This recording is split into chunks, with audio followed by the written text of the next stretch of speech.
تو اسے پیمانہ امروز و فردا سے نہ ناپ، جاویداں پیہم دماں ہر دم جواں ہے زندگی۔ اس میں یہ وقفہ جو ہے خلق الموت والحیات لیبلوکم ایکم احسن عملا، یہ اس جسد کے ساتھ اس روح کا اتصال، اور یہ 30 40 50 60 70 80 100 برس کی عمر، یہ ایک وقفہ ہے، یہ امتحانی وقفہ ہے، تمہیں جانچا جا رہا ہے، پرکھا جا رہا ہے۔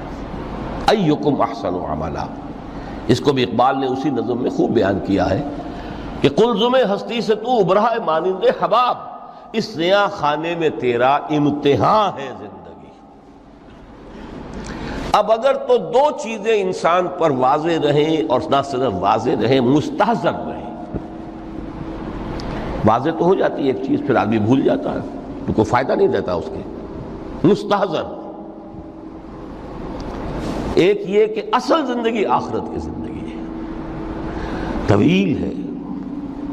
بل توسرون الحیات الدنیا والآخرۃ خیر وابقیٰ، کلا بل تحبون العاجلہ وتذرون الآخرہ، تم اس عاجلہ کو پسند کرتے ہو، اس دنیا کی زندگی کو تم ترجیح دیتے ہو، جبکہ آخرت ہے جو باقی رہنے والی ہے، ابدی۔ اگر تو یہ معلوم ہو، جیسا کہ سورہ عنکبوت کی آیت کے حوالے سے میں نے آپ کو آیت سنائی کہ وما هذه الحیات الدنیا الا لہو ولعب وان الدار الاخرۃ لہی الحیوان لو کانوا یعلمون، اصل زندگی جو ہے وہ آخرت کی زندگی ہے، کاش کہ انہیں معلوم ہوتا۔ ایک حقیقت تو یہ معلوم ہو اور مستحضر رہے کہ اصل زندگی آخرت کی زندگی ہے، اور دوسری حقیقت یہ کہ یہ دنیا کی زندگی ایک امتحانی وقفہ ہے۔ قلزم ہستی سے تو ابھرا ہے مانند حباب، اس نیا خانے میں تیرا امتحان ہے زندگی۔ یہ مستحضر رہے تو اس کا نتیجہ کیا نکلے گا؟ انسان دنیا پرست نہیں بنے گا۔ متاع ہے دنیا، برتنے کی چیز ہے۔ وما هذه الحیات الدنیا الا متاع، برتنے کی چیز ہے، برتو اسے۔ اب میں یہاں آپ کو کچھ حدیثیں بھی سنا دینا چاہتا ہوں۔ ایک حدیث میں حضور نے عجیب نقشہ کھینچا ہے، مالی ولی دنیا، لوگوں مجھے تمہاری اس دنیا سے کیا سروکار، انما مثلی کراکب استظل تحت شجرۃ ثم راح فترکھا، میری مثال تو اس سوار کسی ہے جو تھوڑی دیر کے لیے کسی درخت کے سائے میں سستانے کے لیے رک جاتا ہے، اس درخت کو اپنی منزل نہیں سمجھتا، اپنا گھر نہیں سمجھتا، تھوڑی دیر کا سستانا ہے، پھر وہ اس درخت کو خیر بات کہتا ہے، اپنا راستہ لیتا ہے، اپنی منزل کی طرف رواں ہو جاتا ہے۔ بس اتنا تعلق، منزل یاد رہے۔ چنانچہ دوسری بڑی پیاری حدیث ہے، بہت مختصر بھی ہے، انما الدنیا خلقت لکم وانتم خلقتم للآخرہ، دیکھو یہ دنیا تمہارے لیے بنائی گئی ہے۔ خلق لکم ما فی السماوات و ما فی الارض، قرآن مجید کہتا ہے۔ اس لیے میں نے کہا تھا خلافت ہمیں دینی تھی تو سب کچھ ہمارے لیے بنایا گیا نا، یہ محفل سجائی گئی ہے ہمارے لیے، یہ سب ہمارے لیے بنایا گیا ہے، پورے عالم کو مسخر کیا گیا ہمارے لیے۔ سخر لکم، سورج بھی چاند بھی ہر چیز تمہارے لیے مسخر کی گئی ہے۔ انما الدنیا خلقت لکم وانتم خلقتم للآخرہ، لیکن تمہاری تخلیق ہوئی ہے، تمہیں بنایا گیا ہے، تمہیں پیدا کیا آخرت کے لیے۔ یہ منزل یاد رہے، میرا ٹھکانہ وہ ہے، میرا گھر وہ ہے، میری منزل وہ ہے، یہ راہ گزر ہے، یہ سفر ہے، یہ ایک وقفہ ہے، امتحانی وقفہ ہے۔ خلق الموت والحیات لیبلوکم ایکم احسن عملا۔ لیکن اب تیسری حدیث سنیے، اور یہ ہے وہ کہ جو اس دنیا کو، جو میں نے شروع میں کہا تھا، بڑی ٹھوس حقیقت ہے، یہ اللہ کی تخلیق ہے، سنجیدہ تخلیق ہے، ہم نے کوئی کھیل کود کے لیے تو نہیں بنایا ہے۔ ربنا ما خلقت ھذا باطلا، حضور فرماتے ہیں الدنیا مزرعۃ الآخرہ، دنیا آخرت کی کھیتی ہے۔ یہاں بوؤ گے تو وہاں کاٹو گے، یہاں بوؤ گے نہیں تو کاٹو گے کیا خاک؟ اس اعتبار سے غور کیجئے، یہ دنیا اور حیات دنیاوی کا ایک ایک لمحہ ایک بڑی عظیم حقیقت بن کر سامنے آتا ہے۔ ہماری حیات دنیاوی کا ایک ایک لمحہ ابدی ہے پوٹینشلی، کیوں کہ اس میں جو کچھ ہم کما رہے ہیں اس کے نتائج ابدی زندگی پر پھیلے ہوئے ملیں گے۔ تو گویا کہ یہ جو ہے یہ گھڑی محشر کی ہے، طور سے محشر میں ہے، بیشتر غافل عمل کوئی اگر دفتر میں ہے، یہاں کا ایک ایک لمحہ تمہارے لیے بہت قیمتی ہے۔ یہاں بو، محنت کرو، کاشت کرو تاکہ وہاں کاٹ سکو۔ الدنیا مزرعۃ الآخرہ۔ اب دیکھیے یہ جو انداز ہے قرآن کا، وَمَا الْحَيَاةُ الدُّنْيَا إِلَّا مَتَاعُ الْغُرُورِ، جو ہماری گفتگو کا آج عنوان ہے، اس کے دو نتیجے نکلتے ہیں عملاً۔ ایک نتیجہ جو صحیح ہے، جو قرآن نکالنا چاہتا ہے، جس کی طرف اسلام رہنمائی کرتا ہے۔ ایک ہے بالکل منفی نتیجہ جس کی اسلام نفی کرتا ہے۔ وہ منفی نتیجہ کیا ہے؟ دنیا دھوکے کی ٹٹی ہے، چھوڑو گھر گھرستی کو، دفع کرو، رب سے لو لگانی ہے۔ یہ شادی کر کے اور گھر گھرستی کا کھکیڑ مول لینا، کہاں ایک پیٹ کا پالنا، کہاں 10 پیٹ لگ جائے پیچھے، اسی میں آدمی جو ہے گم ہو کر رہ جاتا ہے۔ لہذا گھر گھرستی کو چھوڑو، تجدد کی زندگی گزارو۔ پھر یہ تمدن ہر جگہ شر ہے، برائی ہے، دھوکہ ہے، فریب ہے، جھوٹ ہے، دفع ہو جاؤ، جاؤ کہیں پہاڑوں کی چوٹیوں پر، کہیں غاروں میں، گفاؤں میں، کہیں جنگلوں میں دھونی روا۔ یہ ہے اس کا ایک منطقی نتیجہ جو نکلا ہے دنیا میں، اور تقریباً تمام مذاہب عالم میں نکلا ہے۔ رہبانیت، جس کی جس شد و بد کے ساتھ نفی کی ہے محمد رسول اللہ صلی اللہ علیہ وسلم، لا رہبانیت فی الاسلام، اسلام میں کوئی رہبانیت نہیں، نفی ہے، مکمل نفی، لا رہبانیت فی الاسلام۔ فرمایا کہ النکاح من سنتی، یہ میری سنت ہے، میرا طریقہ ہے، گھر گھرستی کی زندگی اختیار کرنا یہ میری سنت ہے۔ 3 صحابہ پر کچھ اسی طرح کا غلبہ ہو گیا تھا۔ صحابہ میں ہر طرح کے لوگ تھے، ان میں وہ لوگ بھی تھے کہ جو بڑے ریشنلسٹ تھے، عقل کے حوالے سے بات سمجھنے والے۔ حضرت عمر کو ہم کہہ سکتے ہیں کہ سر خیل تھے ان کی، رضی اللہ تعالیٰ۔ کچھ درویش منش لوگ بھی تھے، کچھ پر یہ تقویٰ کا اور درویشی کا بہت زیادہ غلبہ ہو گیا تھا، مغلوب الحال ہم انہیں کہہ سکتے ہیں۔ حضرت عبداللہ ابن عمرو بن العاص رضی اللہ تعالیٰ عنہما، ایک عجیب سائملٹینیس کنٹراسٹ ہے باپ اور بیٹے میں۔ عمرو بن العاص بہت بڑے سیاستدان، مدبر، عرب نے چوٹی کے جو 3 سیاستدان پیدا کیے ان میں سے ایک عمرو بن العاص ہے، واریر، کانکرر، سیاستدان۔ لیکن عبداللہ ابن عمرو بن العاص بالکل درویش، روزانہ روزہ ساری رات کھڑے ہیں، نہ بیوی سے کوئی سروکار، نہ کسی سے کوئی سروکار۔ حضور کو اطلاع ملی، بلا لیا، جواب طلبی ہو گئی، یا عبداللہ اولم اخبر انک تصوم الدہر وتقوم اللیل، اے عبداللہ مجھے یہ خبر دی گئی ہے تم ساری رات کھڑے رہتے ہو، روزانہ روزہ رکھتے ہو، کیا کہتے ہیں؟ جی حضور ایسا تو ہے۔ لا تفعل، مت کرو ہرگز۔ فإن لنفسك عليك حقا وإن لزوجك عليك حقا وإن لزورك عليك حقا، دیکھو تم پر تمہارے اس جسم کا اور نفس کا بھی حق ہے، اسے آرام بھی دو، اس کی ضروریات بھی پوری کرو، اس کی دیکھ بھال بھی کرو، یہ بھی تمہارے پاس امانت ہے اللہ کی۔ پھر تم پر تمہاری بیوی کا حق ہے۔ کسی صحابی نے دیکھا تھا حضرت عبداللہ ابن عمرو بن العاص کی بیوی کو کہ وہ بالکل جیسے کہ میلی کچیلی حالت میں تھی۔ پوچھا ہی کیا حال بنا رکھا؟ ان کا کہ آپ کے دوست کو تو کوئی غرض ہے ہی نہیں سرے سے. ظاہر بات ہے کہ مسلمان بیوی اور کس کے لیے وہ سنگھار کرے گی جب شوہر ہی کو کوئی دلچسپی نہ ہو، صرف سے غرض ہی نہ ہو. لا تفعل. رات کو سو بھی دیکھو مجھے، میں رات کو سوتا بھی ہوں، نماز پڑھتا بھی ہوں، میں روزے رکھتا بھی ہوں، ناغے بھی کرتا ہوں.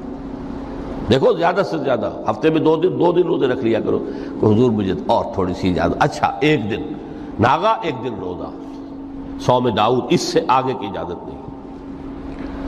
اسی طرح 3 حضرات سراسراہتن آتا ہے حدیث میں، بخاری شریف کی روایت ہے، ان پر بھی کوئی ایسا ہی غلبہ ہوا رہبانیت کا اور ترک دنیا کا.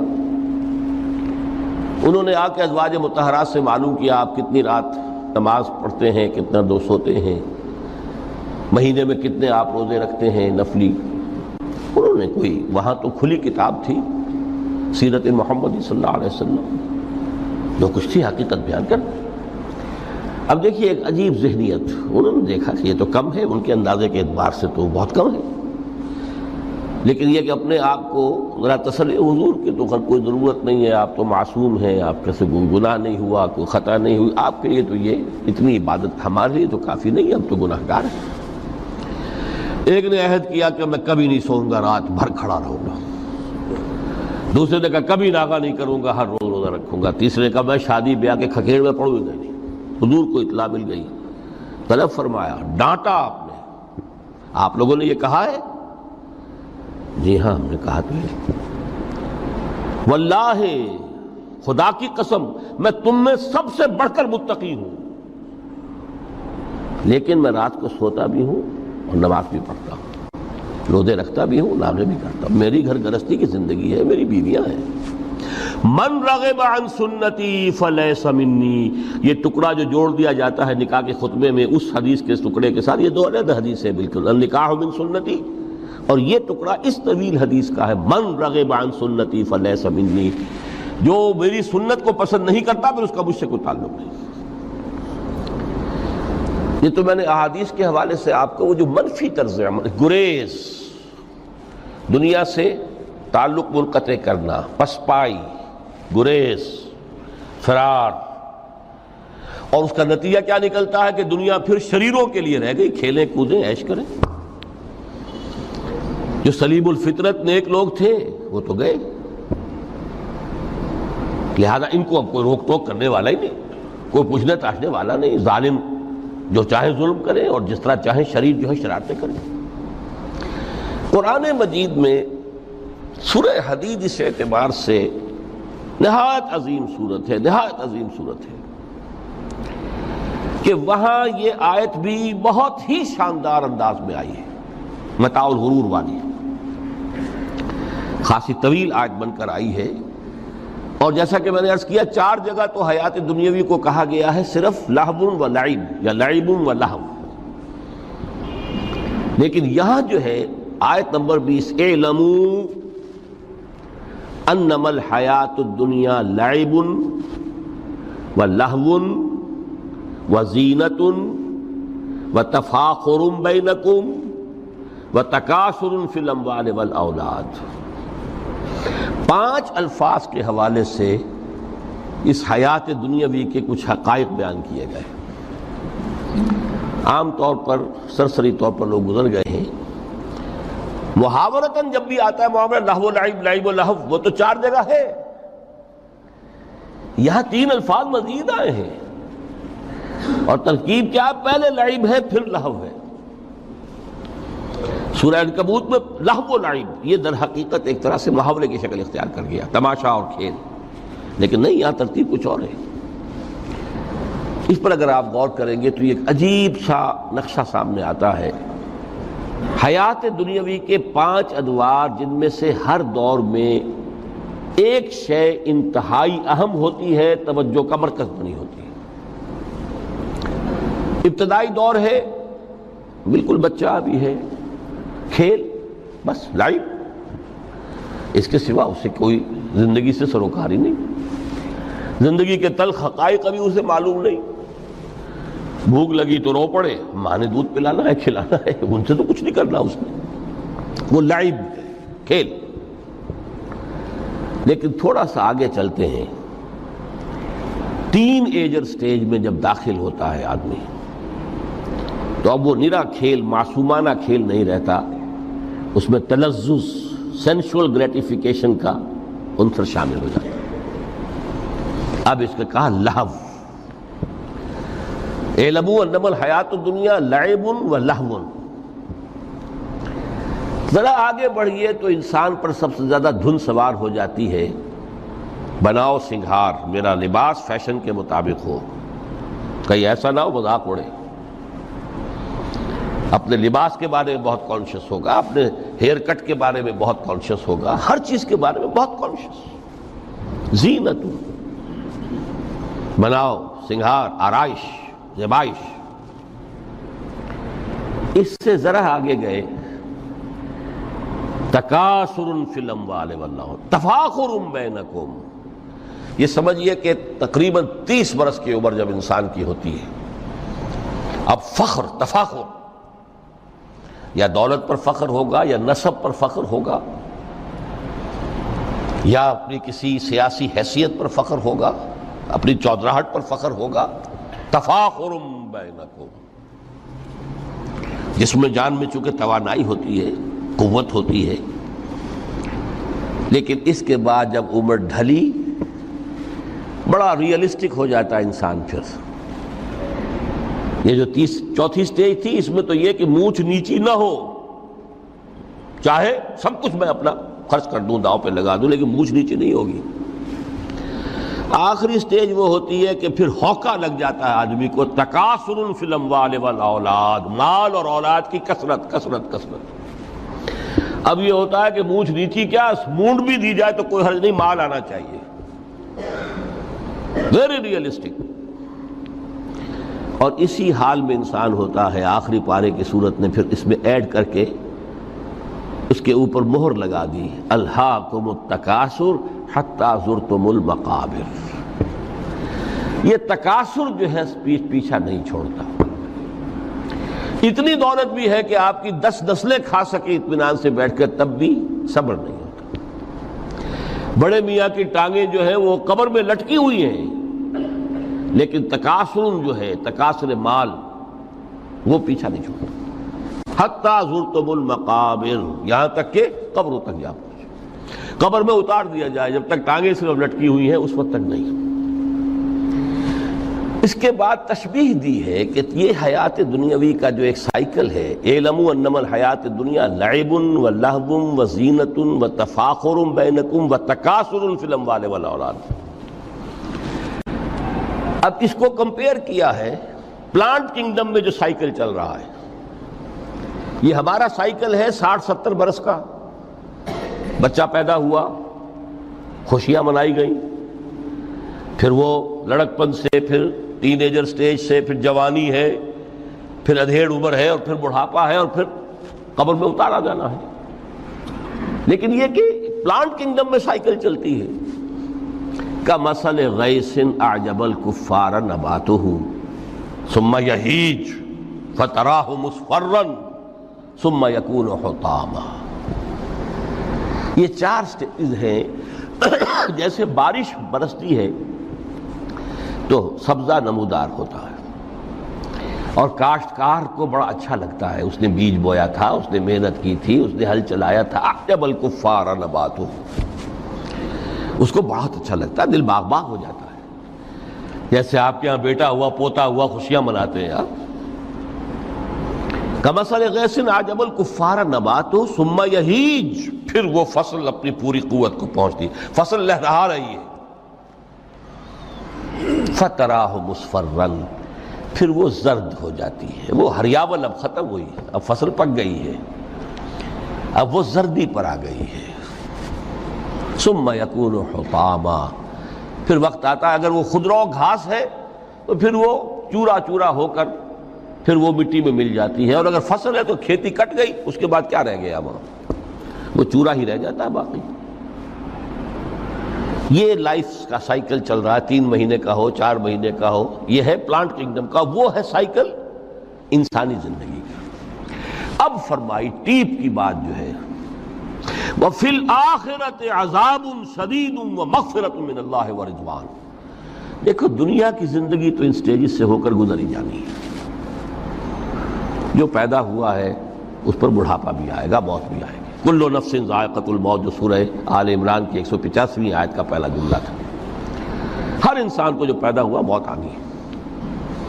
اب یہ ہے کہ وہ کہیں آپ نے محل میں گزار لی زندگی، کسی کٹیا میں گزار لی زندگی، کسی کی فٹ پاتھ پر گزر گئی زندگی۔ زندگی گزر جاتی ہے، گزرتی ہے، اور ان 5 سٹیجز میں سے ہو کر گزرتی ہے۔ آپ گندی گلیوں میں بچوں کو کھیلتے ہوئے دیکھتے ہیں، وہ بھی کھیل رہے ہوتے ہیں، نالیوں کے پانی کے اندر کھیل رہے ہوتے ہیں، ان کا بھی کھیل ہے، گندے جوڑ میں کھیل رہے ہوتے ہیں۔ وہ تو ہے زندگی کی وہ سٹیج جو ہے کھیل کی ہے۔ کسی کے پاس بڑے قیمتی کھلونے ہیں، ان سے کھیل رہا ہے، کوئی اس طرح گلی ڈنڈا کھیل رہا ہے یا کچھ اور کھیل رہا ہے۔ لیکن وہ 5 سٹیجز تو آئیں گی۔ اعلموا انما الحیات الدنیا لعب ولہو وزینۃ وتفاخر بینکم وتکاثر فی الاموال والاولاد کمثل غیث اعجب الکفار نباتہ ثم یہیج فتراہ مصفرا ثم یکون حطاما وفی الآخرۃ عذاب شدید ومغفرۃ من اللہ ورضوان۔ آخرت میں جا کر یہ بائیفرکیشن ہو جانی ہے، یا تو شدید عذاب اور یا اللہ کی مغفرت اور رضا۔ Now the choice is yours، اما شاکرا و اما کفورا، فیصلہ تم خود کر لو۔ وما الحیات الدنیا الا متاع الغرور، یہاں بھی آخری الفاظ وہ ہے کہ دنیا کی زندگی دھوکے کے سوا کچھ نہیں۔ کیوں؟ اگر تو دنیا کی زندگی میں گم ہو گئے، جیسے کہ اقبال نے کہا ہے کہ کافر کی یہ پہچان کے آفاق میں گم ہے، اور مومن کی یہ پہچان کے گم اس میں ہے آفاق۔ دنیا میں رہو، طالب دنیا نہ بنو، طالب عقبہ، طالب آخرہ۔ دنیا میں رہو، برتو، استعمال کرو، تمہارے لیے پیدا کیا گیا، بھائی برتو، متاع ہے، برتنے کی شے ہے۔ ہاں حلال اور حرام کی پابندیاں سامنے رکھو، باقی برتو۔ مطلوب یہ نہ ہو، مقصود یہ نہ ہو، مطلوب آخرہ ہو۔ انما الدنیا خلقت لکم وانتم خلقتم للآخرہ۔ منزل وہ رہے، مستحضر رہے، سامنے رہے کہ میں تو اجنبی ہوں، یہاں یہ میرا وطن نہیں ہے۔ الدنیا سجن المومن و جنت الکافر۔ جیسے کسی پرندے کو کسی پنجرے میں بند کر دیا گیا ہو، اس طرح ہمیں اس دنیا میں بھیج دیا گیا، اللہ کی مرضی ہے، اس نے بھیجا ہے۔ جب تک وہ چاہتا ہم رہیں گے یہاں، لیکن ہمارا دل یہاں نہیں لگے گا۔ بازار سے گزرا ہوں، خریدار نہیں ہوں، طالب دنیا نہ ہو، تب تو یہ کوئی دھوکے کا سودا نہیں، وطن نہیں، بالکل نہیں۔ حضور نے خود فرمایا مجھے تمہاری اس دنیا میں سے فلاں فلاں چیزیں بہت پسند ہیں، اور کس قدر ریئلسٹک ہیں۔ آپ نے عورتوں کے بارے میں فرمایا مجھے اس دنیا سے پسند ہے عورت۔ کوئی تصنع اور کوئی بھی تکلف اور کوئی خلاف فطرت بات نہیں کی محمد رسول اللہ صلی اللہ علیہ وسلم۔ آنکھوں کی ٹھنڈک میری نماز میں ہے، مجھے خوشبو پسند ہے۔ عورت کی طرف بھی آپ کا رجحان تھا۔ قرآن مجید میں آتا ہے نا، اے نبی اب کوئی اور نکاح آپ نہیں کریں گے، وَلَوْ أَعْجَبَتْكَ حُسْنُهُنَّ، چاہے ان کا حسن جو ہے وہ آپ کو اچھا لگے، اب اجازت نہیں ہے مزید، بس فل سٹاپ، جتنے نکاح ہو چکے ہو چکے۔ تو یہ دنیا کو حضور نے صلی اللہ علیہ وسلم دنیا پر سوار رہو، دنیا کو اپنے اوپر سوار نہ ہونے دو، بس بات صرف یہ ہے۔ کافر کی یہ پہچان کہ آفاق میں گم ہے۔ اسی لیے سورہ کہف کا ایک مرکزی مضمون ہے، پہلے رکوع میں بات آتی ہے اِنَّا جَعَلْنَا مَا عَلَى الْأَرْضِ زِینَةً لَهَا لِنَبْلُوَهُمْ أَيُّهُمْ أَحْسَنُ عَمَلًا۔ ہم نے اس دنیا پر جو کچھ ہے، یہ اسکائی اسکریپرز بن گئے ہمارے زمانے میں، اور یہ شاندار بلڈنگز ہیں، اور یہ کچھ ہے، ہم نے زینت اور زیبائش اور آرائش بنا دیا ہے تاکہ آزمائیں۔ انہی کے حسن کے شکار ہو جاتے ہو اور ان کے پرستار بن کر رہ جاتے ہو۔ رخ روشن کے آگے شمع رکھ کر وہ یہ کہتے ہیں ادھر جاتا ہے دیکھیں یا ادھر پروانہ آتا ہے، پھر بھی اللہ ہی کے عاشق بنے رہو، اللہ ہی سے محبت کرو تو کامیاب ہو گئے۔ دنیا کو برتو. اگر دنیا یہ عروس ہزار داماد جو ہے اگر کہیں یہ محبوبہ بن گئی تو گئے ختم. اچھا دیکھیے اس سورہ حدید میں اب یہ دنیا کی حقیقت کو اس طرح بیان کر کے دو نتیجے جو اس سے نکلتے ہیں ان کو علیحدہ علیحدہ بیان کر دیا. ایک نتیجہ جو میں بیان کر چکا رہبانیت ترک دنیا، اس کی نفی کرتے ہوئے فرمایا وَلَقَدْ أَرْسَلْنَا نُوحًا وَإِبْرَاهِيمَ وَجَعَلْنَا فِي ذُرِّيَّتِهِمَا النُّبُوَّةَ وَالْكِتَابَ فَمِنْهُمْ مُهْتَدٍ وَكَثِيرٌ مِّنْهُمْ فَاسِقُونَ ثُمَّ قَفَّيْنَا عَلَىٰ آثَارِهِمْ بِرُسُلِنَا وَقَفَّيْنَا بِعِيسَى ابْنِ مَرْيَمَ وَآتَيْنَاهُ الْإِنجِيلَ وَجَعَلْنَا فِي قُلُوبِ الَّذِينَ اتَّبَعُوهُ رَأْفَةً وَرَحْمَةً وَرَهْبَانِيَّةً ابْتَدَعُوهَا مَا كَتَبْنَاهَا عَلَيْهِمْ. اصل مضمون یہ تھا جس کے لیے تمہید اتنی لمبی باندھی. ہم نے نوح کو بھیجا، ابراہیم کو بھیجا، ان کی اولاد میں ہی نبوت اور کتاب رکھ دی. پھر ان کے نقش قدم پر ہم نے اٹھایا عیسیٰ ابن مریم کو، انہیں انجیل دی. اور جو لوگ ان پر ایمان لائے ان کے دلوں میں رحمت اور رافت کے جذبات پیدا کر دیے، انسانی ہمدردی. حضرت عیسیٰ کا جو اپنا مزاج تھا ظاہر بات ہے کہ آپ کے حواریین اور آپ پر ایمان لانے والوں میں اسی کا ایک عکس پیدا ہونا تھا. لہذا وہ ایک خاص کیفیت، لیکن فرمایا ایک شے کو انہوں نے بدعت کے طور پر ایجاد کر لیا وَرَهْبَانِيَّةً ابْتَدَعُوهَا مَا كَتَبْنَاهَا عَلَيْهِمْ. رہبانیت کی انہوں نے بدعت ایجاد کر لی، یہ انہوں نے کی ہے، ہم نے یہ ان پر فرض نہیں کی تھی. یہ ہے وہ منفی نتیجہ. گریز، خانقاہوں میں جا کر بیٹھ جاؤ، موناسٹسزم، تجرد کی زندگی گزارو. نتیجہ اس کا کیا نکلتا ہے کہ بظاہر راہب اور راہبائیں رہ رہی ہیں اور رہ رہے ہیں، اور اندر جو حرام کاری کے بازار چل رہے ہیں، اور تہخانوں کے اندر حرامی بچوں کی قبروں کے قبرستان بنے. ہسٹری آف کرسچین موناسٹسزم پر کتابیں پڑھ لیجیے، خود انہوں نے اپنے سارے جو ہیں بخیے ادھیڑ کر خود رکھ دیے. یہ رہبانیت، یہ اسلام کا راستہ نہیں ہے. احادیث کے حوالے سے میں آپ کے سامنے پہلے بیان کر چکا ہوں. میں بعد میں تھوڑا سا عرض کروں گا کہ ہمارے ہاں بھی یہ رسم کیوں آئی اور کیسے آئی. الحمدللہ اس درجے میں نہیں آئی جس درجے میں کہ کرسچینٹی میں آئی ہے، الحمدللہ ثم الحمدللہ. لیکن کسی درجے میں اگر آئی ہے تو کیوں آئی ہے یہ میں بعد میں عرض کروں گا. لیکن اس کا مل حیات الدنیا الا متاع الغرور کا دوسرا نتیجہ کیا ہے؟ پہلا نتیجہ تھا گریز کا، پسپائی کا، فرار کا، معاشرے سے نکل بھاگنے کا، تاکہ معاشرے میں اشرار کھل کھیلیں، جو چاہیں کریں. ایک راستہ یہ ہے، ترک دنیا کے معنی ہیں ترک لذات دنیاوی، آسائشوں کو ترک کرنا، سختیاں جھیلنا. کس لیے؟ تاکہ دنیا سے ظلم کا خاتمہ ہو، باطل کا تختہ الٹ دیا جائے، ظلم کا استیصال. ظاہر بات ہے ظالم آسانی سے ظلم نہیں چھوڑے گا. ایکسپلائٹر واضح و نصیحت سے اپنے ایکسپلائٹیشن سے باز نہیں آئے گا. شاذ ہوتے ہیں اس طبقے کے اندر بھی یقیناً کچھ سلیم الفطرت لوگ ہوتے ہیں، جیسے طبقہ اشرافیہ سے تھے حضرت ابوبکر رضی اللہ تعالیٰ عنہ، سلیم الفطرت انسان تھے.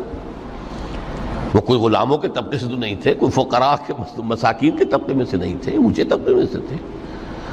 عشرہ مبشرہ اکثر و بیشتر اس طبقے سے تھے.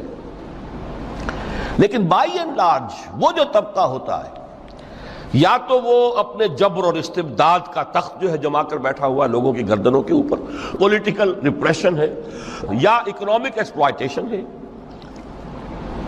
استحصال. محنت لوگ کریں، کھائیں گے ہم، عیش ہم کریں گے. محنت کسان کریں جا کے کھیت میں، ہم لے آئیں گے اپنا حصہ اور عیش کریں گے. یا کوئی سوشل ڈسکریمنیشن ہے، یہ اونچا ہے یہ نیچا ہے، یہ تو پیدا ہی ہوا ہے شودر، یہ اس سے نکل ہی نہیں سکتا، اور یہ پیدا ہوا برہمن، یہ تو اونچا ہے. اس تینوں قسم کے ظلم، اس کا خاتمہ کرنا، اس کے لیے جد و جہد کی ضرورت ہے، جہاد کی ضرورت ہے، قتال کی ضرورت ہے، اور جہاد و قتال آپ نہیں کر سکتے جب تک کہ لذات دنیاوی سے کنارہ کشی نہ کریں، جب تک کہ اپنی بیلٹ کو ٹائٹ نہ کریں، جب تک کہ اپنی ضروریات زندگی کو کم نہ کریں۔ ضروریات زندگی کم کریں گے تو تفریغ الاوقات ہوگا، جو تبلیغی بھائیوں کی اصطلاح ہے بہت اہم، اپنے وقت کو فارغ کر سکیں گے۔ اس وقت کو فارغ کریں گے تو پھر وہ جد و جہد، وہ محنت، وہ جہاد، اس کے لیے آپ کے پاس وقت ہوگا، اس کو آپ لگا سکیں گے۔ پھر اس میں جب سخت سے سخت منزلیں آئیں گی تو اس میں میدان میں مقابلہ بھی ہوگا، جان کی بازی بھی کھیلنی پڑے گی، اس میں قید و بند کا وقت بھی آ سکتا ہے۔ 3 برس تک اگر محمد عربی صلی اللہ علیہ وسلم پورے خاندان بنی ہاشم کے ساتھ بدترین اسیری سمجھ لیجئے شیب بنی ہاشم میں جو رہیں، یہاں تو اسیروں کو آپ راشن تو دیتے ہیں، کھانا تو دیتے ہیں، وہاں تو اصل جو ہے وہ تو دونوں طرف سے گھاٹی کا منہ بند کر دیا گیا تھا، سیل تھی کہ کوئی شے جو ہے وہ جانے نہ پائے اندر۔ 3 برس جس میں کہ وہ وقت بھی آیا ہے کہ سوکھے ہوئے چمڑے ابال ابال کر اس کا پانی جو ہے بلکتے ہوئے بچے، پھول جیسے بچے بنی ہاشم، ان کی حلق میں ٹپکایا گیا ہے، اور کچھ نہیں۔ کچھ تھے لوگ، حکیم بن حزام جیسے رضی اللہ تعالیٰ عنہ، بعد میں ایمان بھی لے آئے۔ حضرت خدیجہ رضی اللہ تعالیٰ عنہ کے چونکہ وہ قریبی رشتہ دار تھے، وہ پہاڑ کو کراس کر کے چوٹی پر سے اتر کر کچھ کبھی کبھی کھانے پینے کی چیز پہنچا دیتے تھے۔ یہ سارے مراحل آئیں گے۔ یہ جو ہے یہ مثبت ہے۔ ترک دنیا وہ نہیں۔ ترک دنیا سے مراد دنیا کی لذتوں سے، دنیا کی آسائشوں سے، ان سے آدمی اپنے آپ کو پیچھے ہٹائے، ان کو چھوڑے، ان کو ترک کرے، تاکہ اپنا وقت، اپنا مال، اپنی صلاحیتیں صرف کر سکے۔ کس کام کے لیے؟ اب اس کے لیے دیکھیے آیت نمبر 25 ہے یہ سورہ حدید کی۔ لقد ارسلنا رسلنا بالبینات، ہم نے اپنے رسولوں کو بھیجا واضح چیزوں کے ساتھ۔ بینہ وہ شے جو از خود ظاہر ہو۔ آفتاب آمد، دلیل آفتاب۔ جب سورج طلوع ہو گیا وہ خود اپنے وجود پر دلیل ہے، اس کے لیے کسی اور اضافی دلیل کی ضرورت نہیں ہے کہ سورج موجود ہے، وہ تو ہے، سب کو نظر آ رہا ہے۔ تو بینات سے مراد معجزے بھی ہیں، اور وہ تعلیم جو ہے بنیادی دین کی کہ جو فطرت انسانی کی جانی پہچانی ہوئی شے ہے، دونوں پر اس کا اطلاق ہو جائے گا۔ لقد ارسلنا رسلنا بالبینات وانزلنا معهم الکتاب والمیزان، اور ہم نے ان کے ساتھ کتاب اتاری، میزان اتاری۔ یہ سب کچھ کس لیے کیا؟ لیقوم الناس بالقسط، تاکہ لوگ عدل پر قائم ہوں۔ یہ ہے سول آبجیکٹو۔ یہ نہیں بس ہماری کتاب پڑھ لیا کرے، ختم قرآن ہو گیا، اللہ اللہ دعا مانگ لی، چھٹی۔ قائم کرو اس کو، وہ میزان عدل نصب کرو، ہر ایک کو وہی تل کر ملے جو اس کا حق ہے، اور ہر ایک سے وہ لیا جائے کہ جو اس کے ذمہ واجب ہے۔ اگر یہ نہیں تو بابا پھر سب کہانیاں ہیں، شریعت اور دین اور نماز اور روزہ اور حج، کوئی حیثیت ان کی نہیں۔ اچھی طرح سن لیجئے میری بات۔ قرآن مجید میں کہلوایا گیا حضور سے، قل یا اہل الکتاب لستم علی شیء حتی تقیموا التوراۃ والانجیل وما انزل الیکم من ربکم۔ اے نبی ان سے کہہ دیجئے، کتاب والو تمہاری کوئی حیثیت ہی نہیں، ہماری نگاہوں میں تمہارا کوئی مقام ہی نہیں، جب تک کہ تم قائم نہیں کرتے تورات کو اور انجیل کو اور جو کچھ کے نازل کیا گیا تمہاری طرف، تمہارے رب کی طرف سے۔ قائم کرو، پھر آؤ ہم سے بات کرو، ہم سے دعا کرو، ورنہ دفع ہو جاؤ۔ Nothing doing. They don't care for you. لستم علی شیء حتی تقیموا التوراۃ والانجیل وما انزل الیکم من ربکم۔ اب قانون خداوندی تو بدلتا نہیں ہے، نہ فرام پرسن ٹو پرسن، نہ فرام نیشن ٹو نیشن، نہ فرام امہ ٹو امہ، اٹل ہے۔ ولن تجد لسنت اللہ تبدیلا ولن تجد لسنت اللہ تحویلا۔ سنت اللہ تو ایک ہے۔ اب اس آیت کو ذرا پڑھیے، قل یا اہل القرآن لستم علی شیء حتی تقیموا القرآن وما انزل الیکم من ربکم، کہہ دو اے محمد کہ اے قرآن والو تمہاری کوئی حیثیت نہیں ہے ہمارے سامنے جب تک کہ تم قرآن کو قائم نہیں کرو۔ پڑھ لو اور اس کے قرات کے مقابلے منعقد کرا لو اور سونے کے تاروں سے اسے لکھ لو اور اس کو جو چاہو کر لو، کوئی حیثیت نہیں۔ قائم کرو اس قرآن کو، اس کے نظام کو، اس کے قانون کو، جو حضرت ابوبکر نے فرمایا تھا پہلا خطبہ جو دیا ہے آپ نے بیعت خلافت کے بعد، تم میں ہر قوی میرے نزدیک ضعیف ہوگا جب تک کہ اس سے حق وصول نہ کر لوں، اور ہر ضعیف قوی ہوگا جب تک کہ اسے اس کا حق دلا نہ دوں۔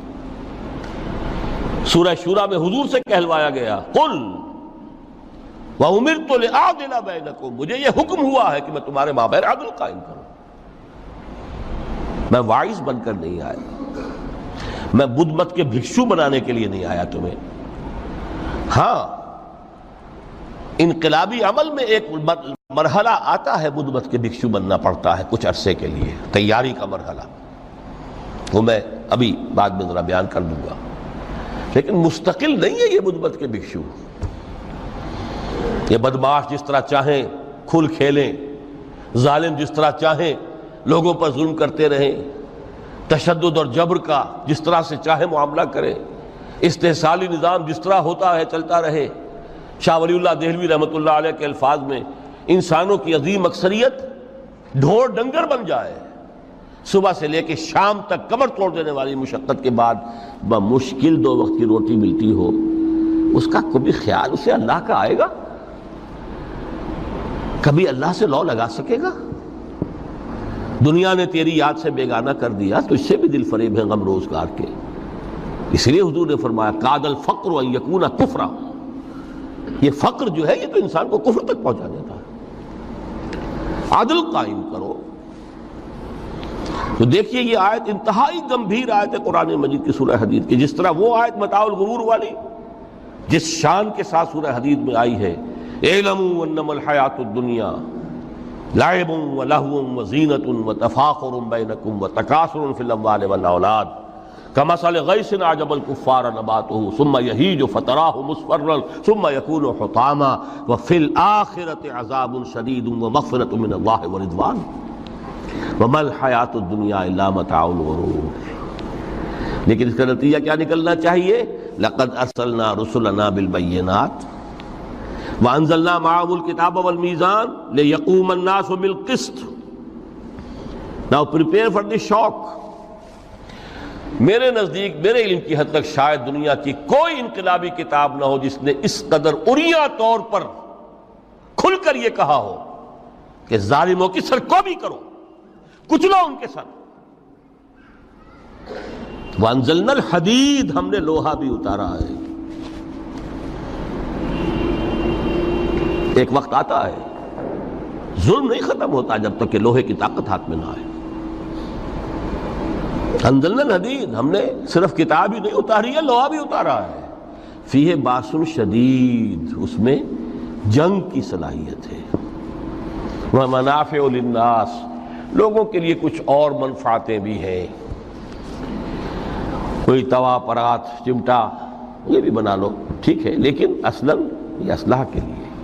وانزلنا الحدید، اسی تو سورہ حدید کا نام حدید ہے۔ فیہ باس شدید ومنافع للناس ولیعلم اللہ من ینصرہ ورسلہ بالغیب، اللہ دیکھنا چاہتا ہے کون ہے اس کے وفادار بندے جو اس لوہے کی طاقت کو ہاتھ میں لے کر مدد کرتے ہیں اس کی اور اس کے رسولوں کی غیب میں ہونے کے باوجود۔ ان اللہ قوی عزیز، ویسے اللہ قوی ہے، عزیز ہے، آنے واحد میں کفر کو ختم کر دے جب چاہے، آنے واحد میں ظالموں کا ظلم جو ہے وہ ختم کر کے رکھ دے، وہ سب کچھ کر سکتا ہے۔ لیکن پھر تمہاری آزمائش کیسے ہوگی؟ کیسے معلوم ہوگا ہوز ہو، کس کا کیا مقام تھا، کس کے پاس کتنا یقین کا سرمایہ تھا، کس کے ایمان کی گہرائی اور گہرائی کا کیا عالم تھا، کس نے ہمارے دین کے لیے کیسی کیسی قربانیاں جھیلی ہیں۔ یہ ہے ترک دنیا جو موسٹ پروفاؤنڈ ہے، نتیجہ خیز ہے، خیر کو وجود میں لانے کے لیے ہے، لیکن اس کی مثالیں موجود ہیں۔ حضرت مصعب بن عمیر رضی اللہ تعالی عنہ ایام جاہلیت میں کہا جاتا ہے ان کا جوڑا جو ہے شام سے تیار ہو کر آتا تھا، جیسے کبھی مشہور ہے کہ پنڈت نہرو کا بھی کپڑے سل کر آتے تھے پیرس سے۔ موتی لال نہرو کا بیٹا، اور موتی لال نہرو وہ تھا کہ وائس رائے کی پہلی کار آئی ہے ہندوستان میں تو دوسری کار موتی لال کی آئی، اس کا بیٹا، اس کے کپڑے پیرس سے سل کر آتے تھے۔ مصعب بن عمیر کے کپڑے شام سے تیار ہو کر آتے تھے، اور وہ ہمیشہ عطر میں بسے ہوئے ہوتے تھے۔ جہاں سے گزر گئے معلوم ہوا کہ پوری گلی جو ہے وہ مہک اٹھی، معلوم ہو جائے کہ مصعب گزرا ہے یہاں سے۔ ایمان لائے محمد رسول اللہ پر صلی اللہ علیہ وسلم۔ باپ فوت ہو چکا تھا، اس کی چھوڑی ہوئی دولت تھی، ماں تھی، لیکن وہ خاندان کا نظام، چچا تھا سربراہ، وہ بدترین کافر۔ اس نے پہلے سمجھایا ہوگا 100 طریقے آزما کے، پھر آخری بار اس نے آزمایا کہ جس دولت کے اوپر تم عیش کر رہے ہو یہ تمہارے مشرک باپ کی دولت ہے، نکل جاؤ گھر سے۔ انہوں نے سمجھا تھا جیسے سورہ صافات میں آتا ہے فَأَرَادُوا بِهِ كَيْدًا فَجَعَلْنَاهُمُ الْأَسْفَلِينَ، انہوں نے حضرت ابراہیم کے بارے میں سمجھا تھا جب دیکھیں گے کہ آگ تیار ہو رہی ہے اور یہ اس میں مجھے ڈال دیں گے تو سب یہ نشہ حرن ہو جائے گا، یہ توحید وحید سب ہوا ہو جائے گی۔ لیکن ہوا کیا؟ بے خطر کود پڑا آتش نمرود میں عشق، عقل ہے محو تماشائے لبے بام ابھی۔ اس نے تو یہ دھمکی دی تھی کہ دن میں تارے نظر آ جائیں گے مصعب کو، ناز و نام میں پلا ہوا انسان، اسے کہہ دیا جا نکل جاؤ گھر سے۔ اٹھ کر چلنے لگے، اس کا تیش جو ہے اور اچھا یہ کپڑے بھی اسی مشرک باپ کے ہیں، اتارو ان سب کو۔ مادر ذات برہنہ ہو کر گھر سے نکلے، مادر ذات۔ پھر وہی ہے کہ جن کے نام قرائے فال بنام من دیوانہ زدند، اے بیعت عقبہ اولا ہوئی ہے، لوگوں نے کہا کہ ہمیں کوئی مقری دیجئے قرآن پڑھانے والا جو ہمیں قرآن پڑھائے۔ حضور نے فرمایا جاؤ مصعب۔ وہ مصعب وہاں جا کر مدینے میں المقری بن گئے، جا المقری، وہ آ رہا پڑھانے والا۔ اور 1 سال کی محنت، دعوت اور تبلیغ اور قرآن کے پڑھانے کے نتیجے میں اگلے سال 75 افراد لا کر حضور کی جھولی میں ڈال دی۔ یہ مصعب ہے۔ شہادت ہوئی ہے غزوہ بدر میں۔ ایک مرتبہ اس سے پہلے کا واقعہ بھی ہے کہ حضور مسجد میں تشریف فرما تھے، سامنے سے حضرت مصعب گزرے، ایک پھٹا ہوا سا کمبل جسم کے گرد لپیٹا ہوا تھا۔ حضور کی آنکھوں میں آنسو آ گئے۔ از کجا تاب کجا، یہ دیوانہ جو ہے اللہ کا اور رسول کا اور دین کا کہاں سے کہاں پہنچا ہے۔ غزوہ احد میں علم ان کے ہاتھ میں ہے، جس ہاتھ میں علم ہے وار پڑا، کٹ گیا، دوسرے سے پکڑا، اس کو بھی کٹ گیا، پھر دونوں جتنے بچ گئے تھے حصے ان سے سنبھالا، پھر شہید ہو گئے۔ جسم پر صرف ایک چادر تھی، اوپر سے جسم ننگا تھا، صرف ستر کے لیے چادر۔ دفن کرنے لگے تو مسئلہ یہ پیش آ گیا کہ چونکہ شہید کے تو کفن جو ہے اس کا اپنا جو بھی لباس پہنا ہو شہادت کے وقت، حضور سے کہا گیا کہ حضور مصعب کی چادر تو اتنی چھوٹی ہے کہ سر ڈھانپتے ہیں تو پیر کھل جاتے ہیں، پیر ڈھانپتے ہیں تو سر کھل جاتے ہیں۔ فرمایا سر کو چادر سے ڈھانپ دو اور پیروں پر اذخر گھاس لا کر ڈال دو، یہ آخری لباس نصیب۔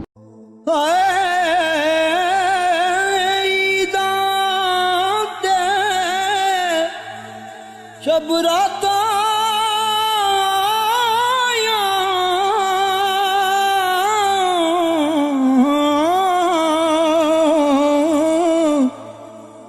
سب لوگ گران آئے،